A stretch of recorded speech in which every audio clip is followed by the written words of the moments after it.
جمالا جوهرنا هنا في القلب تلالا لا نرضي الناس بما لا نرضاه لنا حالا ذاك جمالنا يسمو يتعالى.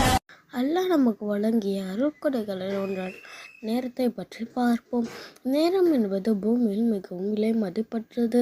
ஏனெனில் நாம் பணம் சம்பாதிக்க முடியும், ஆனால் இழந்த நேரத்தை ஒருபோதும் சம்பாதிக்க முடியாது.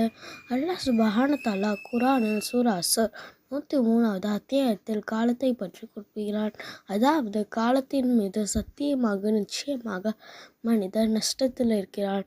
நம்பிக்கை கொண்டு நல்ல அமல்கள் செய்த சத்தியத்தை கொண்டும் பொறுமையை கொண்டும் ஒருவருக்கு ஒருவர் உபதேசிக்கிறார்களோ அவர்களை தவிர. நேரம் என்பது அல்லாஹ் நமக்கு வழங்கிய ஒரு அமானிதம், அதாவது பொறுப்பு. எனவே நம்முடைய ஒவ்வொரு நொடியும் எவ்வாறு கழித்தோம் என்று மறுமையில் கேள்வி கேட்கப்படும் என்பதை உணர்ந்து செயல்பட வேண்டும். இன்ஷா அல்லாஹ் இந்த ரமலான் மாதத்திலும் அதை தொடர்ந்து கூடிய நாட்களிலும் நேரத்தை வீணடிக்க செயல்களில் ஈடுபட்டு நஷ்டத்திலிருந்து நம்மை பாதுகாத்துக் கொள்வோம். அஸ்ஸலாமு அலைக்கும் வரஹ்மத்துல்லாஹி வபரகாத்துஹு.